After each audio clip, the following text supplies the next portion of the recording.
From about 1900 to the present day, New York was run by the Mafia, and this is how they did it. As we'll see in this video, the Mafia controlled every aspect of life for the city's millions of people.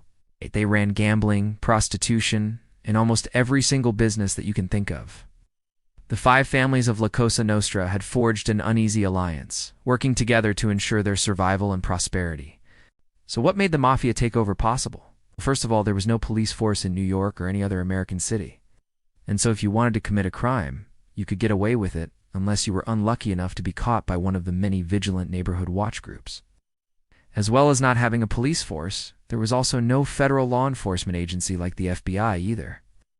This meant that most crimes went unpunished and criminals operated freely. In fact, in the early 20th century, gangs would even settle their differences through fistfights in public. The other thing that allowed the Mafia to thrive was the sheer number of immigrants that were pouring into the country at the time. Most of these immigrants were Italian, and many of them were desperate for work and easy money. It just so happened that the Mafia had plenty of both, and so most of the Italian immigrants soon found themselves indebted to the Mafia.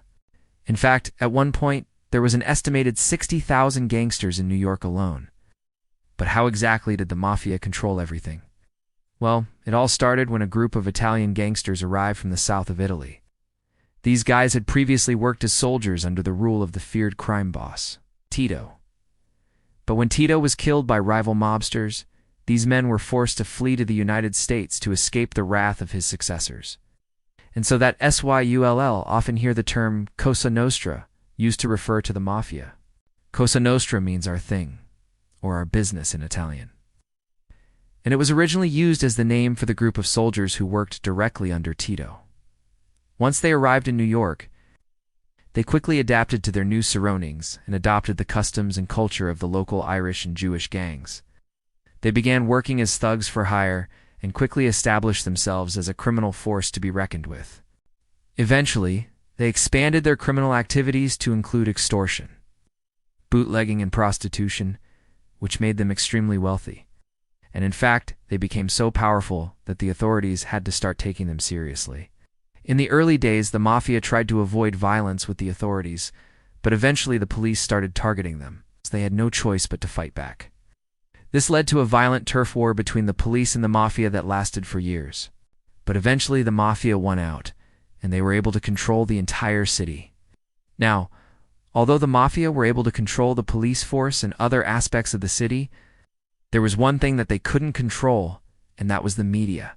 And this nearly caused the downfall of the entire organization. See, the Mafia had managed to bribe pretty much every newspaper editor in the city. But there was one man who refused to accept their bribes.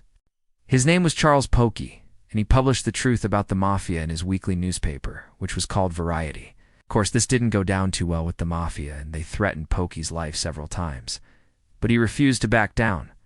Eventually, the Mafia decided that they had no choice but to silence him. So on April 18th, 1927, two gunmen approached Pokey while he was walking home from his office and shot him dead in front of hundreds of people. This event shocked the city, and it led to a major crackdown on the Mafia. However, Mafia were still a powerful force in the city, and it would be decades before they were finally brought down.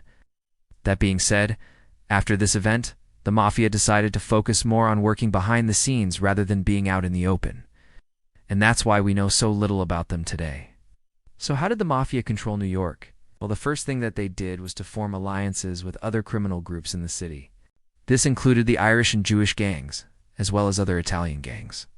By forming these alliances, the Mafia was able to expand its power base and resources. They were then able to use this power to control the city's economy. One way that they did this was through extortion. The Mafia would target businesses and individuals and threaten them unless they paid a certain amount of money. They would often demand money in exchange for protection, but they would also extort people for other reasons as well. For example, they might demand money from a business owner in order to allow them to operate, or they might extort someone who owed money to a mobster. Another way that the Mafia controlled the city was through gambling and prostitution. These were two highly profitable activities that were illegal at the time, and the Mafia was able to capitalize on this by providing gambling opportunities and running brothels. They were also able to use these activities to further their other criminal enterprises. For example, They might use a gambling den as a front for a loan sharking operation. Of course, none of this would have been possible without the help of corrupt officials. The mafia was able to bribe police officers and politicians in order to protect their illegal activities. This allowed them to operate freely and expand their criminal empire. One of the most famous examples of police corruption during the mafia's heyday was the relationship between the police and the Lucchese crime family. The Lucchese crime family was one of the 5 major mafia families in New York, and it was headed by Charlie Lucky Luciano. Luciano had a close relationship with police Commissioner Edward J. Leary, and this allowed the family to operate with relative impunity. In fact, the family was able to bribe the police to the tune of $1 million per year. This level of corruption was unheard of, and it really gave the mafia a significant advantage over the police. Another way that the mafia controlled New York was through violence. They weren't afraid to use force to achieve their goals, and this often involved murder. They would often target people who were involved in their criminal activities, such as informants or people who owed them money. But they would also use violence against anyone who threatened their power base. For example, they might kill a business owner who refused to pay protection money, or a journalist who was investigating their activities. Despite all of this, there were still some people who tried to stand up to the mafia. These were often ordinary citizens who had had enough of the mafia's reign of terror. They might have been motivated by a desire for justice or simply a hatred of the mafia. Whatever their motivations, these people were often targeted by the mafia, and their lives were often in danger. In the end, the mafia's reign of terror came to an end. When the authorities finally cracked down on them, this was a long and difficult process, but eventually the mafia was broken, and New York was finally free of their clutches. Now, even though the mafia no longer controls New York, their influence is still felt today. Many people still live in fear of the mafia and their activities, and there are still many secrets that the mafia is hiding. If you want to learn more about the mafia, then make sure to stay tuned. We've got plenty more videos where we explore the dark underbelly of society. Now, before we finish, I want to say thank you for watching this video.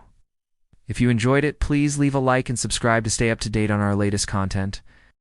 And if you're feeling extra generous, you can also check us out on other platforms where we share exclusive content that you won't find anywhere else. Again, thanks for watching, and we'll see you next time.